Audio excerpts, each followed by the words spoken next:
ಪ್ರಿಯ ನಿರೀಕ್ಷಕರೇ ನಮಸ್ಕಾರ. ಬೀರ್ಬಲ್ನ ವಿಶೇಷ ಕಾರ್ಯಕ್ರಮಕ್ಕೆ ಆತ್ಮೀಯವಾದ ಸ್ವಾಗತ. ವೀಕ್ಷಕರೇ, ರಾಹುಲ್ ಗಾಂಧಿ ಹಾಗೂ ಸೋನಿಯಾ ಗಾಂಧಿ ಅಂಡ್ ಟೀಮ್ ತುಂಬ ಹತಾಶೆಯಲ್ಲಿದ್ದಾರೆ, ನಿರಾಸೆಯಲ್ಲಿದ್ದಾರೆ. ಅದೇನು ಮಾಡಿದ್ರು ಮೋದಿಯವರನ್ನು ಸೋಲಿಸೋದಕ್ಕೆ ಆಗ್ತಾನೆ ಇಲ್ವಲ್ಲ ಅಂತ ನೋವಿನಲ್ಲಿದ್ದಾರೆ. ಈ ಸಲ ಏನಾದರೂ ಮಾಡಿ ಮೋದಿಯವರನ್ನು ಸೋಲಿಸಲೇಬೇಕು ಅಂತ ಮತಗಳ್ಳತನ ಅನ್ನೋ ಹೊಸ ಪ್ರೊಪಗಂಡ ಕೂಡ ರೆಡಿ ಮಾಡ್ಕೊಂಡು ಬಂದಿದ್ರು. ಮತಗಳ್ಳತನ ಆಗ್ತಾ ಇದೆ ಅಂತ ದಿನಕ್ಕೊಂದು ಕಥೆಯನ್ನು ಹೇಳ್ಕೊಂಡು ಬಂದರು. ಅದೇನೋ ಒಂದು ಸ್ಟ್ಯಾಂಡಪ್ ಕಾಮಿಡಿ ತರಹ ಪ್ರೋಗ್ರಾಮ್ ಮಾಡಿ ಸಾಕ್ಷಿ ಇದೆ ಅಂತಲೂ ಹೇಳಿದರು. ಆದರೆ ಎಲ್ಲರೂ ರಾಹುಲ್ ಗಾಂಧಿ ಅವರಿಗೆ ಕೇಳ್ತಾ ಇರೋದು ಒಂದೇ, ಎಲ್ಲಿ ಮತಗಳ್ಳತನ ಆಗಿದೆ ಅಂತ. ಸೋಷಿಯಲ್ ಮೀಡಿಯಾದಲ್ಲಿ ಆಗ್ತಿದೆ, ಪೇಯ್ಡ್ ಕ್ಯಾಂಪೇನ್ಗಳಲ್ಲಿ ಆಗ್ತಾ ಇದೆ, ಕೆಲ ಮೇನ್ ಸ್ಟ್ರೀಮ್ ಮೀಡಿಯಾಗಳಲ್ಲೂ ನಡೀತಾ ಇದೆ. ಬಟ್ ನಿಜವಾಗ್ಲೂ ಮತಗಳ್ಳತನ ಆಗಿರೋದು ಎಲ್ಲಿ? ಮತದಾರರು ತುಂಬ ಯೋಚನೆ ಮಾಡ್ತಾ ಇದ್ದಾರೆ. ಈಗ ವಿಷಯ ಏನಂದರೆ, ರಾಹುಲ್ ಗಾಂಧಿ ಪಡೆಯ ಮೊದಲ ವಿಕೆಟ್ ಬಿದ್ದೋಗ್ಬಿಟ್ಟಿದೆ. ರಾಹುಲ್ ಗಾಂಧಿ ಅವರು ಚುನಾವಣಾ ಆಯೋಗದ ಮೇಲೆ ಹೋದಲ್ಲಿ ಬಂದಲ್ಲಿ ಸುಳ್ಳು ಆರೋಪಗಳನ್ನು ಮಾಡ್ತಾ ಬಂದರು. ಅದಕ್ಕೆ ಉತ್ತರವಾಗಿ ಚುನಾವಣಾ ಆಯೋಗ ಇತ್ತೀಚೆಗೆ ಒಂದು ಪ್ರೆಸ್ ಮೀಟ್ ಮಾಡಿ, ನೀವು ಹಾಗೇನಾರು ಇದ್ದರೆ ಅಫಿಡವಿಟನ್ನು ಕೊಡಿ, ಇಲ್ಲ ಚುನಾವಣಾ ಆಯೋಗಕ್ಕೆ ಕ್ಷಮೆಯನ್ನು ಕೇಳಿ ಅಂತ ಖಡಕ್ಕಾಗಿ ಉತ್ತರ ಕೊಟ್ಟಿತ್ತು. ಇದೆಲ್ಲದರ ನಂತರ ಈಗ CSDSನ ಸಂಜಯ್ ಕುಮಾರ್ ಅವರು ತಮ್ಮ ಒಂದು ಹಳೆಯ ಟ್ವೀಟನ್ನು ಡಿಲೀಟ್ ಮಾಡಿ ಈಗ ಹೊಸದೊಂದು ಟ್ವೀಟನ್ನು ಮಾಡಿದ್ದಾರೆ. ಅದರಲ್ಲಿ ಚುನಾವಣಾ ಆಯೋಗಕ್ಕೆ ಕ್ಷಮೆಯನ್ನು ಕೂಡ ಕೇಳಿದ್ದಾರೆ. ರಾಹುಲ್ ಗಾಂಧಿ ಅವರು ಮಹಾರಾಷ್ಟ್ರದ ಚುನಾವಣೆಯ ಡೇಟಾವನ್ನು ಬಳಸ್ಕೊಳ್ತಿದ್ರಲ್ಲ, ಈ ಮತಗಳ್ಳತನದ ಆರೋಪಕ್ಕೆ ಸಂಬಂಧಪಟ್ಟಿದ್ದು. ಸೊ ಈಗ ಆ ಮಾಹಿತಿಯನ್ನು ಕೊಟ್ಟಂತಹ CDSನ ಸಂಜಯ್ ಕುಮಾರ್ ಅವರು ಸ್ವತಃ ತಾವಾಗಿಯೇ ಅದು ತಪ್ಪು, ನಮ್ಮಿಂದ ತಪ್ಪಾಗಿದೆ ಅಂತ ಹೇಳ್ಕೊಂಡಿದ್ದಾರೆ. ಇದಕ್ಕಿಂತ ಇನ್ನೊಂದು ಮಜವಾದ ವಿಷಯ ಏನಂದರೆ, TV ಚಾನೆಲ್ಗಳಲ್ಲಿ ಕೂತ್ಕೊಂಡು CSDS centre for the study of developing ಸೊಸೈಟೀಸ್ನ ಸಂಜಯ್ ಕುಮಾರ್ ಹೇಳ್ತಾ ಇದ್ದಾರೆ, ಇವಾಗ ನಮ್ಮ ಟೀಮ್ 2024ರ LS ಹಾಗೂ 2024ರ ASನ ಡೇಟಾವನ್ನು ಕಂಪೇರ್ ಮಾಡುವಾಗ ತಪ್ಪು ಮಾಡಿದ್ದೀವಿ, ಒಂದು ಸಾಲಿನಲ್ಲಿರೋ ಡೇಟಾವನ್ನು ತಪ್ಪಾಗಿ ಅರ್ಥ ಮಾಡ್ಕೊಂಡಿದ್ದೇವೆ ಅಂತ. ಆದರೆ ನಮಗೆ ಯಾವುದೇ ರೀತಿಯ ತಪ್ಪು ಮಾಹಿತಿಗಳನ್ನು ನೀಡುವ ಉದ್ದೇಶ ಇರಲಿಲ್ಲ ಅಂತಲೂ ಹೇಳ್ತಾರೆ. ನನ್ನ ತಪ್ಪಾಯಿತು ಅಂತ ಸಂಜಯ್ ಕುಮಾರ್ ನೇರವಾಗಿ ಚುನಾವಣಾ ಆಯೋಗಕ್ಕೆ ಕ್ಷಮೆಯನ್ನು ಕೇಳಿದ್ದಾರೆ. ನಿಜ ಹೇಳಬೇಕಂದ್ರೆ ಈ ರಾಹುಲ್ ಗಾಂಧಿಗೆ ವೋಟರ್ ಲಿಸ್ಟ್ ಹೇಗಾಗುತ್ತೆ, ಯಾವ ರೀತಿ ಹೆಸರುಗಳನ್ನು ಅದಕ್ಕೆ ಸೇರಿಸ್ತಾರೆ, ಯಾವ ರೀತಿ ರಿಮೂವ್ ಮಾಡ್ತಾರೆ, ಇದು ಯಾವುದೂ ಗೊತ್ತೇ ಇಲ್ಲ. ಅವರ ಸುತ್ತಮುತ್ತ ಇರೋ ಟೀಮು ಹಾಗೆ ಇದೆ ಬಿಡಿ, ಅವರಿಗೂ ಇದು ಯಾವುದೂ ಅರ್ಥ ಆಗಲ್ಲ. ರಾಹುಲ್ ಗಾಂಧಿ ಈಗೇನು ಆರೋಪ ಮಾಡ್ತಾ ಇದ್ದಾರೆ, ಆ ಇಡೀ ಆರೋಪವೇ ಈಗ ಸುಳ್ಳು ಅನ್ನೋದು ಸಾಬೀತಾಗಿದೆ. ಒಂದು ಹೆಸರು ನಿಮಗೆ ಗೊತ್ತಿರ್ಬೋದು, ಯೋಗೇಂದ್ರ ಯಾದವ್. ರೈತರ ಆಂದೋಲನ ಮುಗಿದ ನಂತರ ರಾಹುಲ್ ಗಾಂಧಿ ಚುನಾವಣೆಯಲ್ಲಿ ಸೋತ ನಂತರ ಇವರೊಂದು ಮಾತನ್ನು ಹೇಳಿದರು, ನಾವಂತೂ ಪಿಚ್ ರೆಡಿ ಮಾಡಿಕೊಟ್ಟಿದ್ವಿ, ಇವ್ರು ಚುನಾವಣೆಯಲ್ಲಿ ಗೆದ್ದಿಲ್ಲ ಅಂದರೆ ನಾವೇನು ಮಾಡೋದು ಅಂತ. ಇದೇ ಯೋಗೇಂದ್ರ ಯಾದವ್ ಅವರು ಮತ್ತೆ ಆಕ್ಟಿವ್ ಆಗಿದ್ರು. ಒಂದು ವಿಷಯ ಹೇಳ್ತೀನಿ ವೀಕ್ಷಕರೇ, ಈ CSDSನ ಸಂಜಯ್ ಕುಮಾರ್ ಏನಿದ್ದಾರೆ, ಅವರು ಮತ್ತು ಯೋಗೇಂದ್ರ ಯಾದವ್ ತುಂಬ ಡೀಪ್ ಫ್ರೆಂಡ್ಶಿಪ್ನಲ್ಲಿದ್ದರು. ಜೊತೆಗೆ ಯೋಗೇಂದ್ರ ಯಾದವ್ ಕೂಡ ಹಿಂದೆ CSDSಗಾಗಿ ಕೆಲಸ ಮಾಡ್ತಾಯಿದ್ರು. ನಿಮಗೆ ಗೊತ್ತಿದೆಯಾ, ಫೋರ್ಡ್ ಫೌಂಡೇಶನ್ನಿಂದ CSDSಗೆ ಹಣ ಕೂಡ ಸಿಗುತ್ತೆ. ಬಟ್ ಈ ಫೋರ್ಡ್ ಫೌಂಡೇಶನನ್ನು ಭಾರತದಿಂದ ಮೋದಿಯವರು ಬ್ಯಾನ್ ಮಾಡ್ತಾರೆ. ಅಷ್ಟೇ ಅಲ್ಲ, ಕೇಂದ್ರ ಸರ್ಕಾರದ ಶಿಕ್ಷಣ ಇಲಾಖೆಯ UGC ಮೂಲಕ ಕೂಡ ಪ್ರತಿ ವರ್ಷ ಈ CSDSಗೆ ಸ್ಟೂಡೆಂಟ್ ಡೇಟಾ ಹೆಸರಿನಲ್ಲಿ 4 ರಿಂದ 5 ಕೋಟಿ ರೂಪಾಯಿ ಗ್ರ್ಯಾಂಟ್ ಕೂಡ ಬರುತ್ತೆ. ಎಲ್ಲವನ್ನ ಕೇಂದ್ರ ಸರ್ಕಾರವೇ ಕೊಡುತ್ತೆ.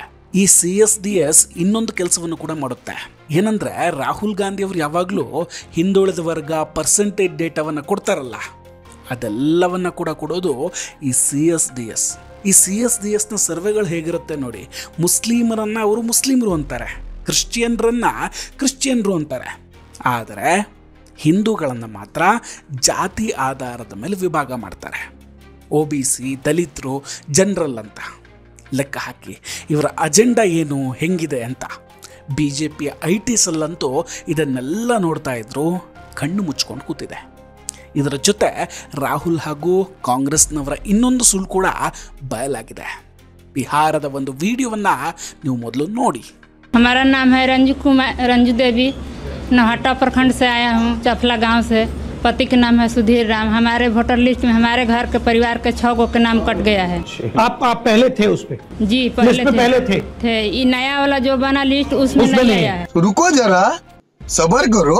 हमारा वार्ड जो है और पंच है, अरे वार्ड और सचिव है, वो दोनों निकाल के लिस्ट लाए। उसमें हमको बोले आपको 6 आदमी के नाम नहीं है, चलिए वहाँ पर आ रहे हैं राहुल गांधी, तेजस्वी यादव, उनसे मिल लीजिए और अपना नाम जुड़वा लीजिए।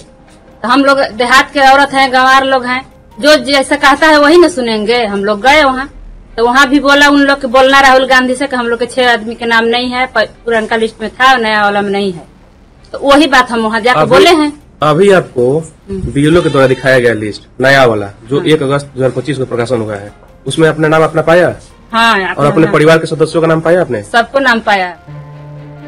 ಬಿಹಾರದಲ್ಲಿ ರಾಹುಲ್ ಗಾಂಧಿ ಹಾಗೂ ತೇಜಸ್ವಿ ಯಾದವ್ರ ಒಂದು ಸಭಾ ಕಾರ್ಯಕ್ರಮದಲ್ಲಿ ಒಬ್ಬ ಮಹಿಳೆಯನ್ನ ದುಡ್ಡು ಕೊಟ್ಟು ಕರೆದುಕೊಂಡು ಬರ್ತಾರೆ.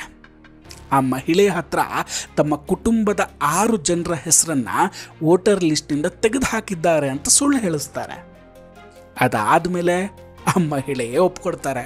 ಅವ್ರು ಹೇಳೋದಕ್ಕೆ ಹೇಳಿದ್ರು ನಾನು ಹೇಳಿದೆ ಅಂತ. ನಿಜವಾಗ್ಲೂ ರಾಹುಲ್ ಗಾಂಧಿ ಅವರ ಈ ಲೆವೆಲ್ಗೆ ಇಳಿಬೇಕಿತ್ತ?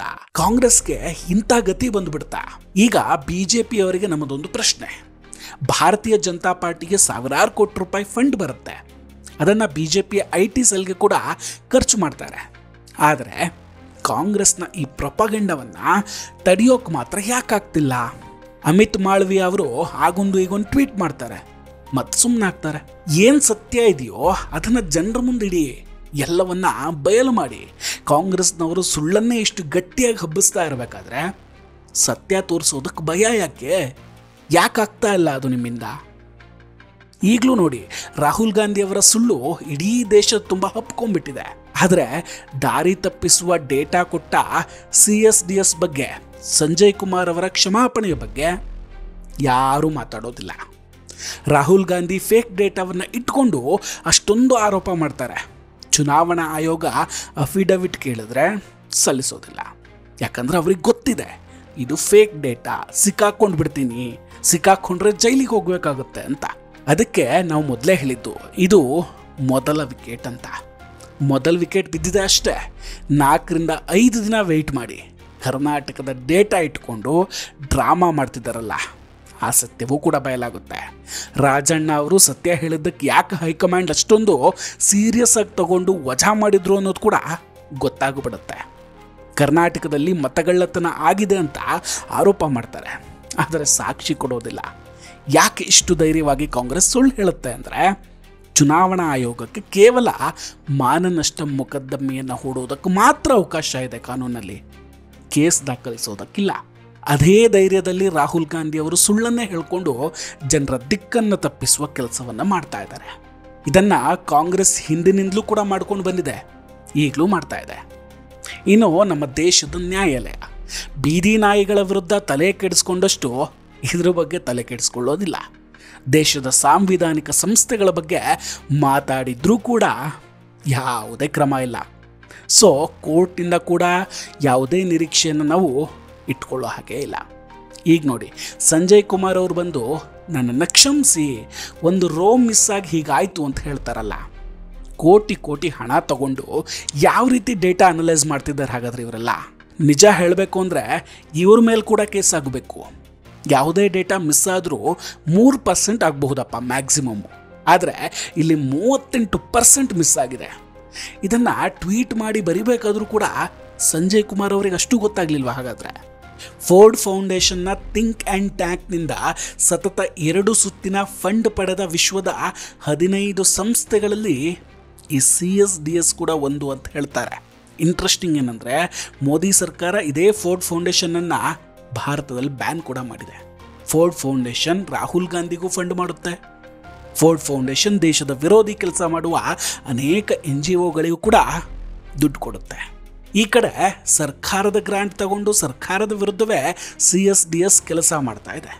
ಬಿಜೆಪಿಯವರು ಇನ್ಮೇಲಾದರೂ ತಮ್ಮ ಸುತ್ತಮುತ್ತ ಇರುವ ನಾಯಕರುಗಳನ್ನು ಹಾಗೂ ಸಂಸ್ಥೆಗಳನ್ನು ಫಿಲ್ಟರ್ ಮಾಡಲೇಬೇಕು, ಇಲ್ಲಾಂದರೆ ಇದೇ ರೀತಿ ಮುಂದೆ ಕೂಡ ಅನುಭವಿಸ್ಬೇಕಾಗುತ್ತೆ.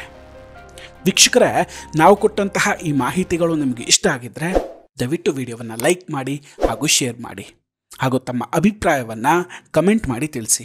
ಇನ್ನೂ ಕೂಡ ನಮ್ಮ ಬೀರ್ಬಲ್ ಚಾನಲನ್ನು ಸಬ್ಸ್ಕ್ರೈಬ್ ಮಾಡಿಲ್ಲ ಅಂದರೆ ದಯವಿಟ್ಟು ಸಬ್ಸ್ಕ್ರೈಬ್ ಮಾಡಿ ಹಾಗೂ ಬೆಲ್ ಐಕಾನನ್ನು ಕ್ಲಿಕ್ ಮಾಡಿ. ನಮಸ್ಕಾರ, ಟೇಕ್ ಕೇರ್ ಆ್ಯಂಡ್ ಬಾಯ್ ಬಾಯ್. ಮತ್ತೆ ಭೇಟಿಯಾಗೋಣ. ಜೈ ಹಿಂದ್.